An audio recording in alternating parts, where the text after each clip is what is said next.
Yeah, so with all the things that are happening in the world of sort of Warhammer 40,000 and been happening in Age of Sigmar over the last sort of, say, let's say 5, 6 months, and sort of what's happening with Vigilus right now, we thought it would be quite interesting to sort of sit down and think about the kind of things that we'd like to see happen in the future for both Warhammer 40,000 and Age of Sigmar, so their grim, dark future, strange high fantasy world that they've now created as well. And just sort of kicking things off for me, it came to 40k, I'd love to see them doing something that's set from sort of all this clashes between the Imperium and Chaos, and instead starts to include a lot more of the Xenos stuff. Now, of course, there's lots of stuff happening on Vigilus right now, and a whole bunch of the Xenos races have been sort of thrown into the mix there.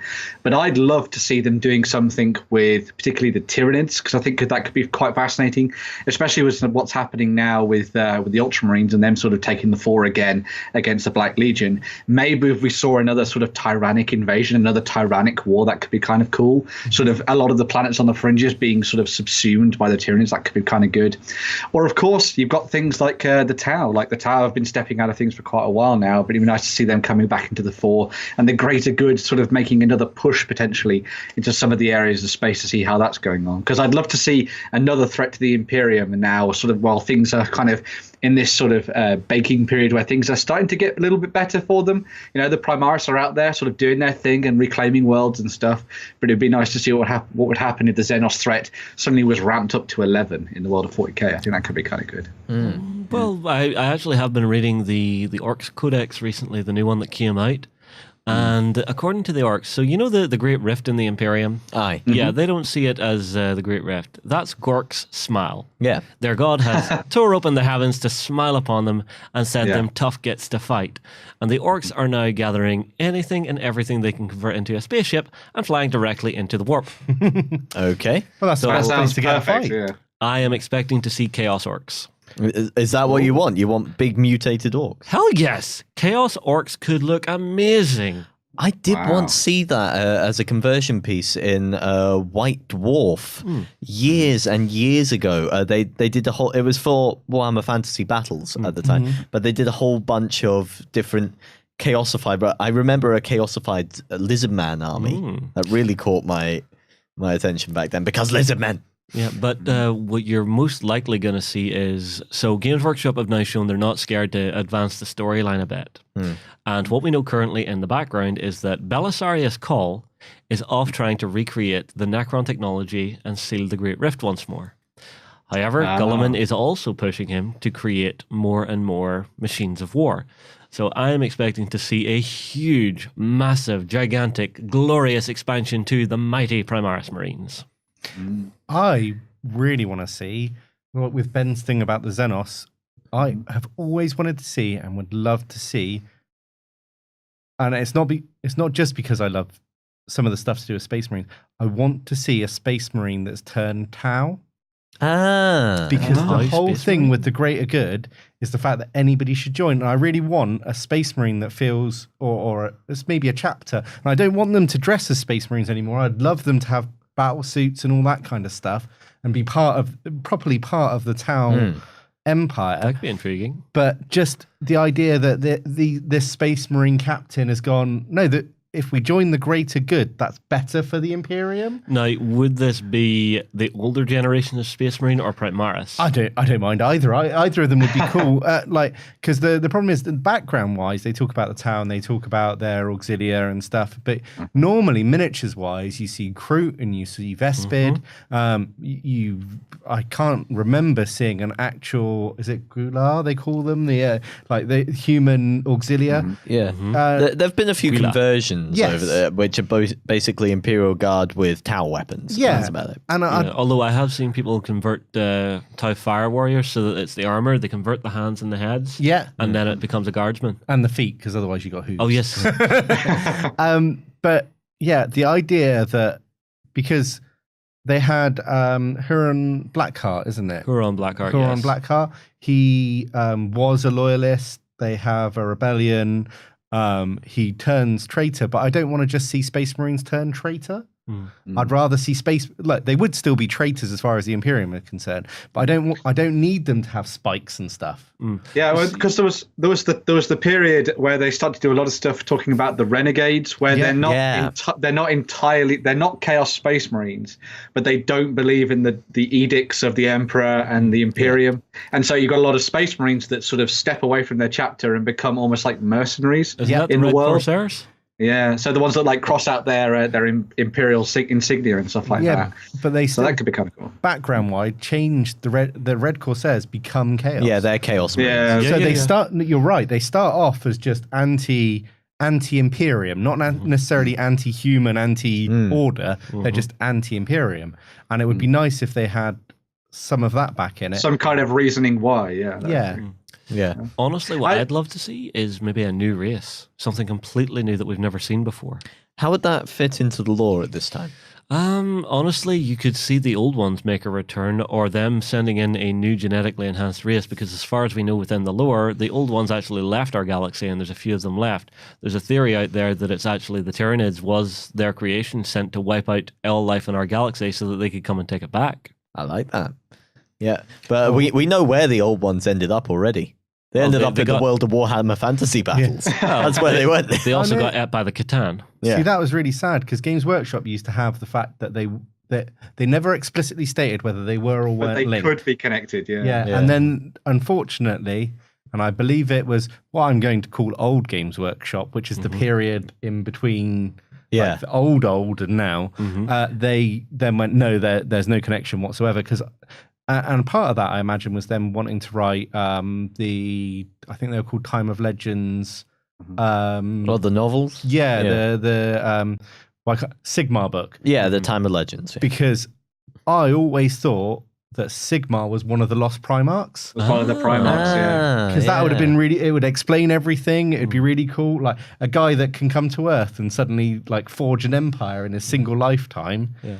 I was that'd be brilliant. There is something I would love to see in the future is finding out what the hell happened with those two unknown Primarchs. I mean, like we know Layman Russ got Isn't one of them moniker. the leader of the Angry Marines? I'm sure I've read that online somewhere. Some guy on the internet. Yeah. You're guys on the internet, aren't you? We're guys on the internet. We're guys on the internet. Yeah. Mind blown. Well, for me, it would also have to be the Xenos because much as I do like the Imperial Garden, like the Imperium are boring. Yeah, I've just created more hate than I've ever got before on a video. But yeah, I am much more interested in that. And what I particularly would like to see is some development for the Eldar. Now, what often happens with the Eldar these days in the lore is they turn up when something is needed to move the plot along. They are a plot device that is used to make sure the Imperium is in the right... Eldar. Yes, exactly. That is exactly them. They turn up whenever the writers need some prophet to turn up with something saying, we need to make sure the Imperium are over here, or we need to step in at this exact point. They use the Necrons for that now as well. There's at least two factions here. Yeah. Wouldn't that be wonderful if they both saw the same thing and both turned up and went, no, we're controlling destiny here. Well, they both took part in the War of Heaven. Yeah, true. And I think they're both Acadia. Yeah, they are, yeah. But what I want is not something like that. I want something to actually show a step forward in the Eldar race. I know the whole point of them is that they're stagnating, but maybe something with the Phoenix Lords. I know Ulthway's, it's Bealtan that's pretty much gone, I think. Yes, one of them, I can't remember which one it was, but one of them's destroyed in the birth of the new god. Inari, Yeah. Inari. Yeah, I think that's Bealtan. I think it would be fascinating to see if they could do something with the sort of rebirth of Slaanesh, because obviously that's kind of fallen away in the lore for Age of Sigmar. Yeah. And Slaanesh, in its infinite wisdom, has sort of been in the background of things for Warhammer 40,000 for quite a while. But it'd be fascinating to see what they did with that, and the Inari and that kind of mix-up could be quite fascinating as well. So yeah. And I think with what Sam was saying about the Imperium being boring, I think part of that problem, and like I said, I do love Space Marines, but I think the problem is that they concentrate on the background of the Space Marines. Yeah. So I think it'd be great to deal with some of the more internal, and this probably goes back to what I said about having these renegade space marines that aren't chaos. Deal with some of the more internal stuff. Yeah. So they're doing Sisters of Battle soon, but it would be nice to have. I don't know if you remember the old Codex Demon Hunters. Yes, I do. There was an awful lot about the Inquisitors. Now, this when I say I find the Imperium boring, I have to clarify here. I find the Imperium as an entity dull. What I love is what Games Workshop are doing now. I love this focus on the individuals, the nitty-gritty parts of the Imperium, the fringe elements of it, and the people working within it. That I absolutely loved. The madcap bits. Yeah, more of that, please. Honestly, I'd love to see some novels coming out of Black Library for Necromunda. Yeah. To actually get some gang war stories on the go could be very cool. But how would we move the plot itself along? What do we think could be the next big event? More Primarchs coming back. Please not Sanguinus, though. Lim and Russ I'm hoping for. Yeah, the only reason I have a problem with Sanguinus is because... Well, he's dead. He's dead. And Yeah, he was like killed. Yeah. Because you have the Sanguinor. He might take off the helmet and go, "My children, it was I all along." Oh no, he's not going to Green Knight it. Yeah, they did that in Warhammer Fantasy Battles with the Green Knight. Yeah. It was just like, haha, I was the founder of your kingdom the whole time. Well, if you think, I recently finished reading Dante, and the Sanguinor in Dante's that, really cool. Though. it is a really, really great book. I don't know. I've not read the book. I mean, Dante, the character, is Yeah, kind of cool. but the way the Sanguinor is described in it, he is this mythical, larger-than-life space marine who turns up when the chapter is in the... And he never speaks, except for once, whenever he turns to Dante and goes, "Nothing more than this, there is still hope." And apparently the entire upper echelons of the Blood Angels went, "He spoke to you? What did he say?" But that's kind of like a D&D campaign where the DM suddenly doesn't know what to do because the baddies become too powerful. So he whispers maniacally, "And I'll come back for you," and then jumps out the window. Like, I just, for Sanguinus to come back would kind of, then Ferrus Manus will come back because, they only chopped his head off. He can grow it back. Well, It's sure, so good. Lim and Russ just went into the heart of the warp looking for the Tree of Life to get fruit that could heal the Emperor. But there's no, Leman Russ isn't dead. Rogel Dawn, yes, he had his pain hand found. Yeah. But he's not, there's no definite death. The ones that are dead...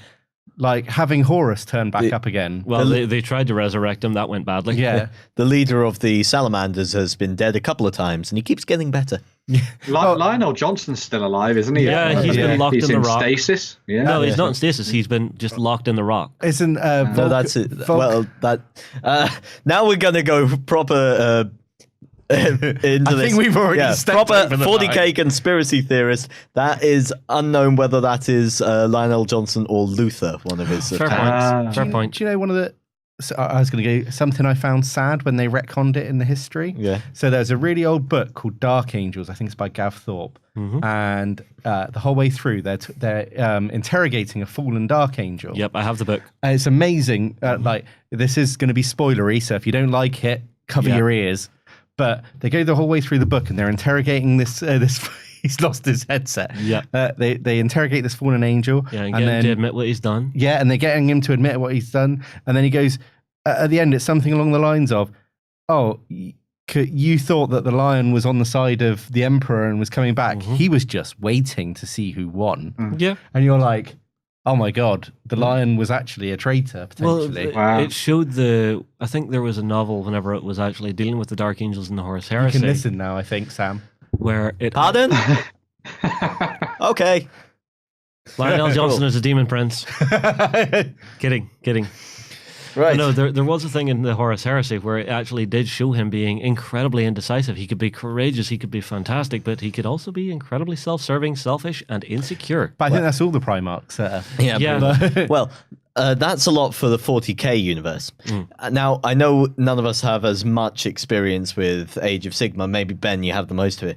But how, with things like the Necroquake and the Soul Wars happening there, a lot of stuff happening for Order of Death and the new armies turning up in it. Is there anything you would like to see happen in that fantasy world? Now you Well- don't need to, you don't need to have much expertise of the background here. It's a fantasy world. What would you like to see happen in it? Honestly, So the one thing, yeah. well, sorry, Justin. The one thing I'd love to see first off is something done with the Stormcast Eternals in terms of the sort of idea of unforging. Now we've seen a lot of people doing some really nice conversion work with with Stormcast Eternals that have become disenfranchised with Sigmar because they just know that he's using them as effectively as this war machine, effectively. And so there's a whole bunch of like people who've converted some really amazing looking Stormcast Eternals that have effectively stepped away from Sigmar, and they're not traitors or anything like that. They've not turned to the Chaos Gods, but they're kind of just going off on their own and doing their own thing. And I'd love to see some stuff to do with like the Unforged, maybe some of these Stormcast Eternals that they just don't talk about very often anymore. And there's just been the whole thing about like a lot of the Stormcast Eternals losing parts of their personality when they get reforged. Like one of the characters in, I believe it's Steelheart's brigade, for want of a better word, in Shadespire, Oberon, he doesn't talk anymore. He used to be like the life and soul of the party, but now he's been reforged so many times he just doesn't talk. And so I'd love to see that taken off in some kind of new direction. Would be really cool for the narrative.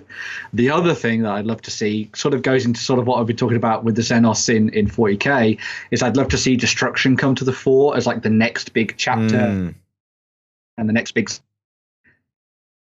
like, so for example, with that lot, I'd Brooks really be expanded upon, and the Grots given a lot more of a big thing on the tabletop. We've seen some really nice stuff with the Grots in Shadespire and Nightbolt and stuff, but I'd love to see that worked into the full-on armies as well and have them And be the a Ogre real Kingdoms. contestant. And the Ogre Kingdom, yeah, 'Cause they've new not been models done. for Ogre Kingdoms would be amazing. Yeah.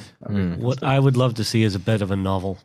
Now, me, I love the background. I love stories to read and Oh, enjoy. there's quite a few now, though. Yeah, I mean, there's loads of them. Okay, well, Like stop me if you've heard this one before then, because what I would love to see is the most beat down, innocuous character within the world going through their day to day, getting chucked into the middle of a war, doing a heroic act, getting reforged into a Stormcast Eternal, and seeing how that would affect them as a person. I think that could be very So you interesting. want Cathias Kane in the fantasy world? No, I don't want Cathias Kane. I mean, literally, take a grot or something that has just been beat down and horribly treated its entire life, and I think turn it into a Felix Jaeger Stormcast. is one now. Yeah. there is a theory about that, yeah. It was supposed to be the new Gotrek and Felix novel, isn't it? yeah, It's because the- Gotrek's looking for him. Yeah. Yeah. So what? He's gonna rock up to Sigmar and go, "Oi, give me my friend back. I'm pissed off." Well, Pretty much. if it's the Gotrek from the original Warhammer, He is. He, as far as I'm aware. I know, I mean, like character-wise, Yeah, he yeah. would go Oh, up yeah. to Sigmar and punch him in the face. Yeah, Yeah, but oh, hang on. Let's be honest. He is the worst dwarf slayer ever. He is the worst Dwarf Yeah. Slayer ever. The worst and the best. Yep.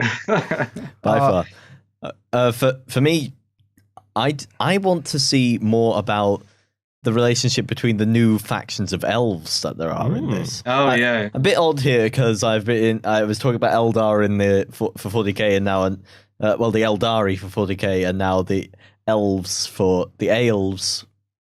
Yeah, It sounds just say elves. Yeah, for Age of Sigmar. I'm not usually that fussed on them as a fantasy species, but one of my problems was with the End Times was that they took these fantastic distinct cultures and they went, okay, there's no differences between you all now. You're all under the same banner. A big mush. Yeah, which kind of made sense because it was everyone having to put aside their differences in the end of the world. So it did make sense for that. But now we're seeing a completely new approach to some of these, especially with the introduction of the Idari, Ilineth Deepkin, the Sylvaneth, stuff like that. Daughters of Cain. And Daughters of Cain, exactly. I want to see more of how the Grand Order of Alliance, which features such quite genuinely horrific factions within it. Yeah. I want to see more of the conflicts there. Well, it's quite fascinating with that because obviously you've got like the Dark Elves, the Daughters of Cain, and all that lot still fighting on the side of Order and that kind of, as you were saying there. And I'd love to see some more stuff done with Malerion, which is like the new fusion of, I think it's Elarion and Malekith, isn't it? Or something from the old world. And that new version of him, because I was reading some of the background of how he's sort of slinking around in the shadows of one of the realms. And I'd love to see him come to the fore and have a little bit more of a say in what's happening with Order potentially going forward. That'd be cool. Definitely. Yeah, so for me, it's a bit harder. I used to be very much into the old world of Warhammer, and I personally was a little bit upset when they removed it. But I get Together in adversity. Yeah. Well, you do have the Ninth Age if you want that. No, and I'm not saying they did anything wrong in changing it. I actually am one of those people. Originally, I felt a little bit like it was odd to be releasing Total War Warhammer at the time at the time you change it. And I've played Total War Warhammer, Really and good. it's really good. And I now know why you wouldn't want them out at the same time, because I would have stopped buying Warhammer. I can play it on my computer. So if I was thinking about what I'd want more in depth with Age of Sigmar, and I haven't read much into the background. Yeah. And I honestly don't know a huge amount about it. So Ben might go, actually, there's about 20 books on this. Actually. But I want to see, is it the free guilds? The people that are the Empire? Yeah. Because the Empire used to be my favorite faction They were anyway. one of mine as well, yeah. Yeah, and I was talking to Jared, who does our art, and he says for him, the reason they were his favorite is it was it's not like 40k where you've got the Space Marines or anything like that. They are everyday people facing the most horrific things possible. And to stand in a line of Imperial spearmen when you're being charged by juggernauts of Khorne, Take that a bit of whole sound. image. There's one for you. What I'd like to see: Total War 40k.